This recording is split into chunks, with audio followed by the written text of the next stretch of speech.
이 땅을 실질적으로 임장 간 사람이 저 네 방향에 대해서 다 시도를 해봤어.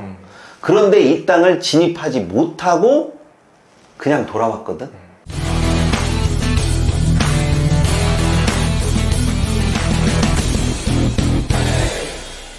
경매스쿨 현미경의 치우입니다. 여미입니다. 요즘 그 농지연금 농지에서 새로운 규정이 하나 나왔잖아. 그렇죠. 올해 3월 26일에 새롭게 나온 규정이 있습니다. 그 규정이 농기계 진출입이 되지 않으면 농지연금을 받아주는 것을 다시 한번 심사해보겠다. 뭐 이런 식으로 받아들이는 것이 맞는 것 같습니다. 물론 무조건 길이 없다고 해서 안 된다 이렇게 해석을 하는 것은 너무나 좀 광범위하게 잡은 것 같고, 어찌됐건 진입로 확보가 농지연금에서는 가장 큰 문제가 된 것 같아. 그렇죠. 그런 면에서 오늘도 물건을 하나 가지고 왔는데요. 이 물건은 진입로가 나는 관건이라고 생각을 했어.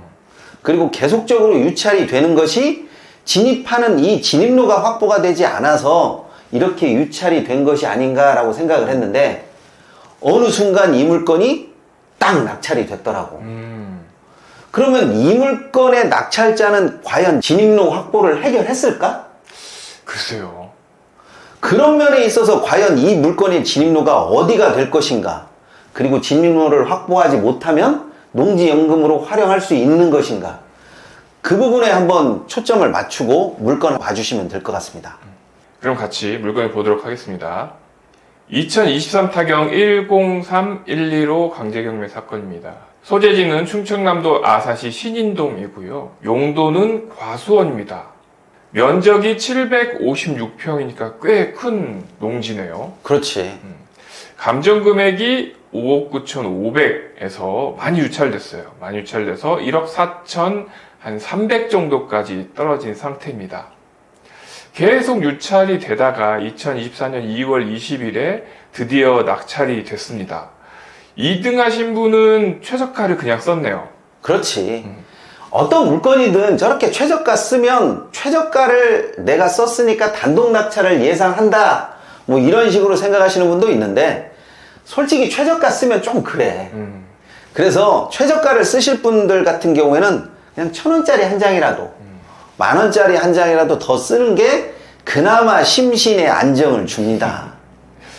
네, 1등 낙찰하신 분은 1억 4,300만 원 정도 썼으니까 최저가에서 한 30만 원 정도 더 쓰고 낙찰을 받았습니다. 이분이야말로 경매를 몇 번 해보신 분 같아요. 100원 단위까지 썼어요. 저 100원 단위까지 썼다는 건 그만큼 간절하다라는 이야기잖아. 자, 여기는 계획관리 지역이고요. 주변을 보시면 신인 농공단지가 동쪽에 있고, 또 같은 동에 엘크루 아파트 단지 서측에 인접하여 있다, 이렇게 나와 있네요. 이런 부분만 놓고 치면 농지연금으로는 참 괜찮은 입지야. 그런데 여기 보면 본건까지 차량 및 농기계가 접근하려면 서측 인접 토지인 공장 건부지를 경유하여야 하고, 공장 측이 자기 토지를 지나가는 것에 동의를 해주어야 통과가 가능하다라고 나와 있고요. 또 동측으로는 아파트 단지가 있고, 이 지세가 이 땅보다 높은 땅이다. 그리고 울타리 등으로 막혀 있어서 아파트 단지 쪽에서는 접근이 불가능하다. 이렇게 자세하게 나와 있네요. 그러니까 이 이야기는 뒤바꿔서 얘기하면 진입 자체가 쉽지 않으니까 이 부분에 관해서 나중에 이걸로 인해서 매각 불허가 결정을 내달라라든지, 아니면 이 부분에 관해서 내가 충분히 고지를 한 상태이니까 이걸 가지고 문제 삼지는 말아라 한다라는 식으로 많이 그런 부분을 어필해놨어. 이래봬도 농지잖아요. 농지기 때문에 농지취득 자격증명은 필요하다고 나와 있습니다. 그리고 공부상 과수원이나 현황 휴경지 상태라고 나와 있습니다. 자, 이쪽인 것 같아요. 아까 말씀드렸듯이 이쪽이 아파트 단지의 담벼락이고요. 이렇게 경사면이 경매에 나온 것 같습니다.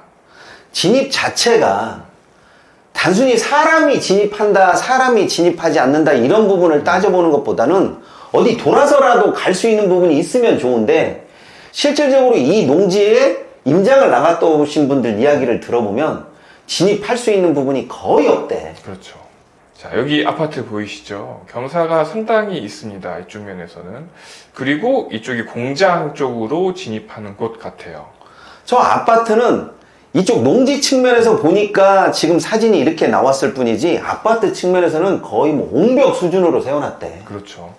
자, 이 공장 쪽에서 바라보고 있는 이 토지인데요. 여기서 보니까 경사가 더 있어 보여요, 높이가. 그렇지. 한 5m 정도? 여기 5m에 이 옹벽까지 생각한다면 뭐 6, 7m 정도는 더 높아 보일 것 같습니다. 자, 이런 식으로 되어 있죠. 여기 잡목을 벤 흔적들이 있고 또 소나무가 조경수처럼 심어져 있어요. 이제 여기서부터 여기까지가 지금 경매로 나왔다는 뜻이겠죠. 자, 이렇게 되어 있습니다. 여기까지는 아파트 부지인 것 같고요. 이쪽은 또 공장 부지. 실질적으로 진입을 하려면 이 공장을 통해서 들어와야 된다는 얘기인데 공장에서 출입을 허가해 줄 리는 없겠죠. 없지. 그러다 보니까 이 물건이 이 정도로 이렇게 유찰이 됐지. 만약에 공장에서 통행을 허가해준다라고 하면 이 물건은 벌써 낙찰이 되고도 남을 물건이었어. 그렇죠. 자, 이렇게 보시면 지금 아파트가 여기 단지가 있고요. 옆에 공장이 농공산업단지 공장이 꽤 크네요.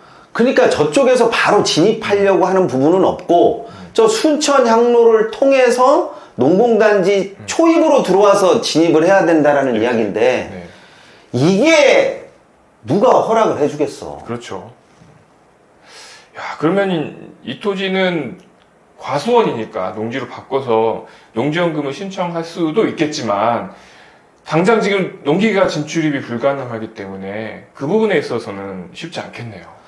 나중에 어떤 식으로든 진로 확보가 되지 않으면 이 땅은 아무리 값어치가 있다고 하더라도 농지연금으로 활용하기에는 부적절하다는 이야기지. 그렇죠. 이 땅을 실질적으로 임장 간 사람이 저 네 방향에 대해서 다 시도를 해봤어. 그런데 이 땅을 진입하지 못하고 그냥 돌아왔거든. 그러면 가장 현실적으로 맞는 부분은 저 농공단지를 통해서 들어가는 부분인데 그 부분은 허가를 요하는 부분이기 때문에 안 되는 거고 아파트에서 진입하는 부분도 옹벽으로 막혀 있어서 안 되고 양쪽 옆으로 돌아가는 부분도 너무나 길이 험하고 쌓여있는 부분이다 보니까 사실상은 이 물건은 물건지로 진입 자체가 쉽지가 않아. 공시지가는 꽤 높습니다. 한 2억 5천 가까이 돼. 2억 5천은 넘을 것 같아요.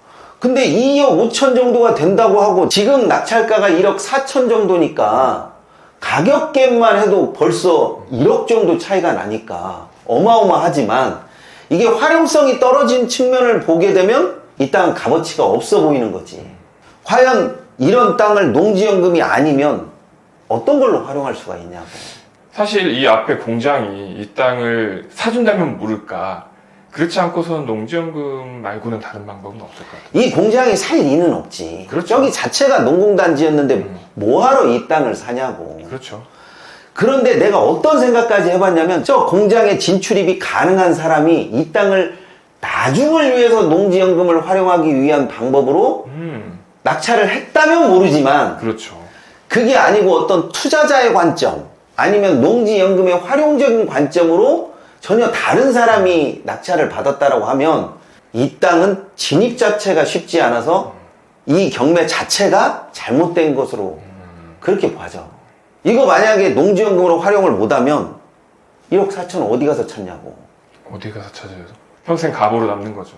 이게 제일 안 좋은 케이스예요. 어떤 식으로든 이게 손바꿈이 이루어져야 되고 어떤 식으로든 활용성이 있어야 되는데 그 활용성이 없어서 나한테 계속 머물러 있는 거. 이게 모든 토지 경매나 아니면 부동산 경매를 하는 사람들이 가장 경계를 해야 될 그런 일이라고 봐. 만약에 이 공장에서 허락을 받아서 농기계가 한번 들어갈 수 있다. 농기계라고 해서 막 그 큰 콤바인이나 이런 거 말고 작은 관리기 있잖아요. 아주 소형 관리기가 아니고 그래도 엔진으로 돌아가는 관리기 한 뭐 150만 원 정도 되면 살 수 있잖아요. 그렇지. 그거를 하나 사가지고 이쪽 한쪽에다 놓고 실제로 경작을 하는 겁니다. 사람은 들어갈 수 있으니까. 그렇지. 그렇게 되면 농지연금 신청 가능할까요? 그거는 이제 유권 해석을 받아봐야겠지만 그러더라도 농지로 유지를 한다라는 측면에서는 그건 확률이 높아. 그렇죠. 그런데 정말 진입 자체가 안 돼가지고 계속적으로 저렇게 잡목이 우거져 있고 진입이 안 되는 그런 측면에서 내가 농지연금으로 우겨봤자 그것은 안 된단 말이야. 그렇죠. 결국에는 이게 도로가 있냐 없냐의 문제가 아니고 만약에 도로가 있어야 농지연금 신청이 가능하다라고 되어 있으면 농기계 진출입이 불가능한 농지는 안 된다 이렇게 표현 안 했을 것이고 당연하지. 맹지면 안 된다. 도로가 없으면 안 된다. 이렇게 얘기를 했을 거거든요. 폭 몇 미터에 어느 정도의 도로가 없으면 농지연금 신청 자체가 안 된다. 이런 식으로 규정이 나왔겠지. 그래서 이 낙찰 받으신 분도 지금 당장 그 진입이 불가능한 건 아닐 거란 말이죠. 사람은 들어갈 수 있을 거니까. 아파트 쪽은 저는 힘들 것 같고요. 저 공장에 있는 관리하시는 분이라든가 이런 분에게 허락을 받아서 농기계를 한 번 정도, 두 번 정도는 좀 세팅을 할 때까지는 좀 갖다 놓게끔 허락을 받은 후에 빨리 경작을 할 수 있게끔 해야겠죠. 여건이 만들어지려고 하면 되게 쉽게 만들어지는데 이쪽 주변에 거주하시는 분이 아니라고 하면 나는 그 여건은 쉽지 않다고 봐. 그렇죠.